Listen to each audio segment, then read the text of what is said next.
કે 84 લાખ યોનિની અંદર જઈ અને પછી આ જીવને મનુષ્ય યોનિ મળે છે. યા દેવી સર્વભૂતેષુ માતૃરૂપેણ સંસ્થિતા નમસ્તસ્યૈ નમસ્તસ્યૈ નમસ્તસ્યૈ નમો નમઃ.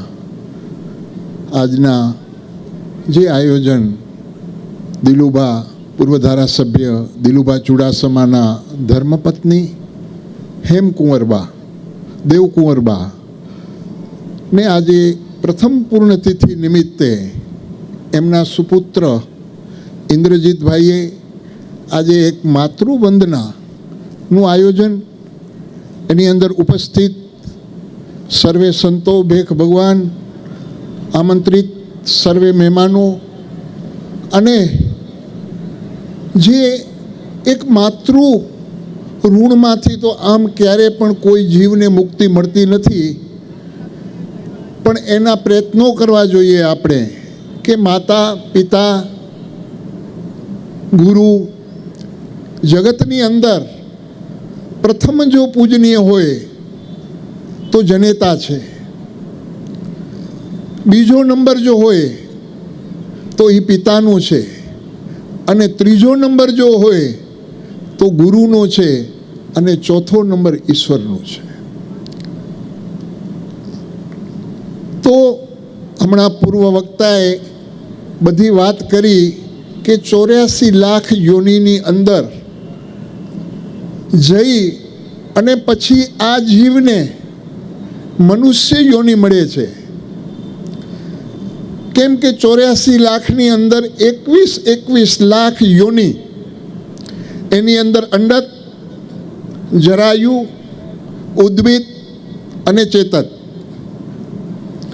એ 4 યોનિની 21 લાખ વખત જીવને જન્મવું પડે છે. અને પછી આ મનુષ્ય દેહ મહાપદારથ હૈ જન્મો કી ખાણી, આ જન્મની ખાણી છે, એને મનુષ્ય દેહને માણવાનું છે. એને કેમ માણવું? આવા ભેખ ભગવાનો આપણે રસ્તો ચીંધે છે, તો એ રસ્તે હાલી અને આપણે રાષ્ટ્ર, ધર્મ, જ્ઞાતિની જેટલી સેવા થાય, એનો આદર થાય, એનું સન્માન થાય, એવા પ્રયત્નો આજે આ મહાપુરુષો આપણે બતાડે છે. તો આજે આ માતૃવંદના કાર્યક્રમ જે અમારા ઇન્દ્રજીતભાઈ અને અજયસિંહ ઝાલા જેના સાસુમાં થાય, તો આજે ઘણા દિવસથી આ આયોજન માટે પ્રયત્નો કરી અને આજે આ આયોજન બહુ સરળ, અને એની અંદર જે ગુજરાત ગૌરવ લઈ શકે જેના નામ ઉપર એવા પદ્મશ્રી ભીખુદાનભાઈ ગઢવી, અમારા ઉમેશભાઈ બારોટ, નારાયણ ઠાકર, બિરજુભાઈ, જગદીશભાઈ મેર, જે આજે ઈશ્વરના ગુણગાન ગાય કરી અને જીવને સદગતિના માર્ગે, આમ તો આ જીવ સદગતિના માર્ગે જ હોય. એનું કારણ છે કે મેં એમની સાથે એમના હાથના રોટલા ખાધા છે, એમની સાથે મેં સત્સંગ કરેલો છે બા સાથે, અને એમનું જે જીવન હતું એ મને ખુદને ખબર છે, અને હું એને મારી મા સમાન જ ગણતો, એને મા સમાન જ ગણતો હું. અને આજે આ માતૃવંદના કાર્યક્રમની અંદર હવે બહુ કાંઈ આગળ કાંઈ બોલવાની જરૂર નથી. એનું કારણ છે કે હવે સમય ઓછો છે, એટલે આપણે ભજનના દોર તરફ વળીએ. અને સર્વે કલાકાર મિત્રોને, ભીખુદાનજીભાઈને, સાજિંદા મિત્રોને નમ્ર અપીલ કરું કે આપ સ્ટેજ ઉપર આવો અને સંતવાણીનો દોર સંભાળો. ઓમ નમો નારાયણ. જય હિન્દ. ખૂબ ખૂબ ધન્યવાદ બાપુ. હવે પ્રથમ પહેલાં આપણે સંતોનું સ્વાગત. બાપુ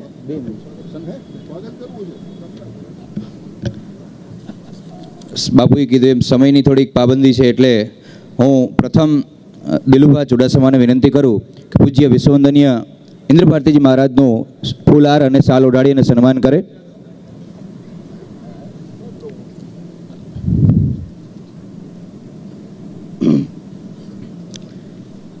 સન્માનને આપણે તાળીઓના નાદથી વધાવીએ. બોલો રુદ્રેશ્વર મહાદેવ કી.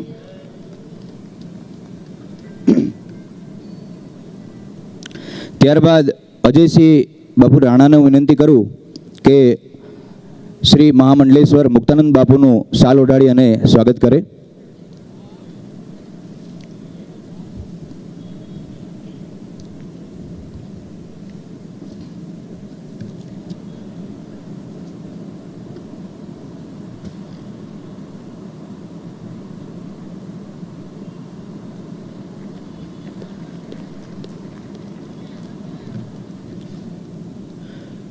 ત્યારબાદ ઇન્દ્રજીત બાપુને હું વિનંતી કરું કે BAPSના સંતોમાં રાજેશ્વર સ્વામીનું સન્માન શાલ ઉડાડીને કરે. બોલો સ્વામિનારાયણ ભગવાન કી. ત્યારબાદ ભાગ્યસેતુ સ્વામી એટલે કોઠારી સ્વામીનું શાલ ઉડાડી હાર પહેરાવી અને સ્વાગત કરે.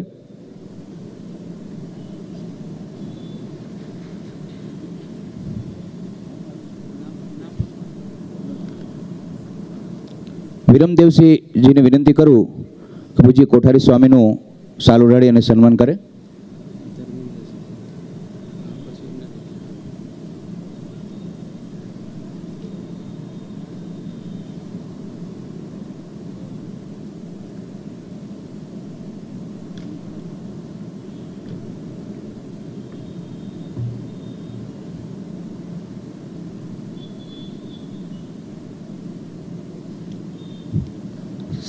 સન્માન આ સ્વાગતને આપણે તાળીઓથી વધાવીએ. ત્યારબાદ BAPS સંસ્થાના સ્વામિનારાયણ સંપ્રદાયના નારાયણ ભૂષણ સ્વામી પણ છે, તો હું નવગણસિંહને વિનંતી કરું કે એનું શાલ ઉડાડી હાર પહેરાવીને સ્વાગત કરે.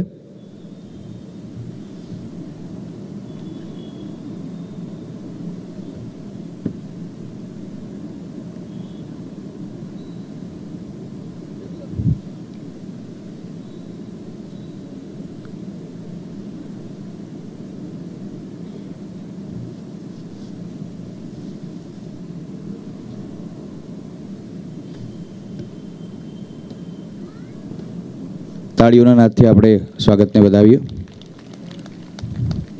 ત્યારબાદ ઇસ્કોન મંદિરના નિત્યાનંદજી સ્વામીનું સ્વાગત હું ધર્મેન્દ્રસિંહને કહું છું કે શાલ ઉડાડી અને સ્વાગત કરે.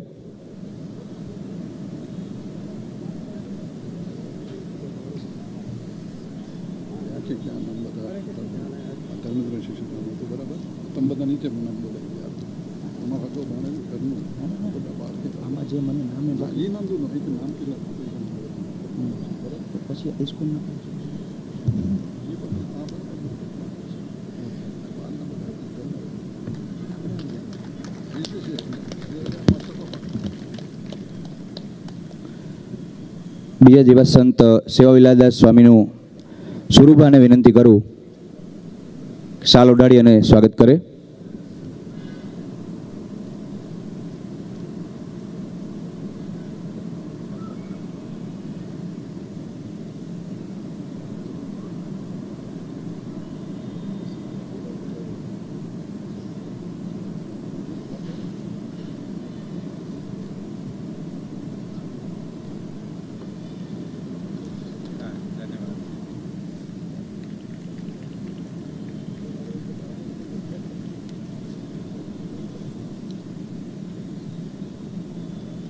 ત્યારબાદ NS જાડેજા સાહેબને વિનંતી કરું કે પદ્મશ્રી ભીખુદાનભાઈનું શાલ ઓઢાડી હાર પહેરાવી અને સ્વાગત કરે.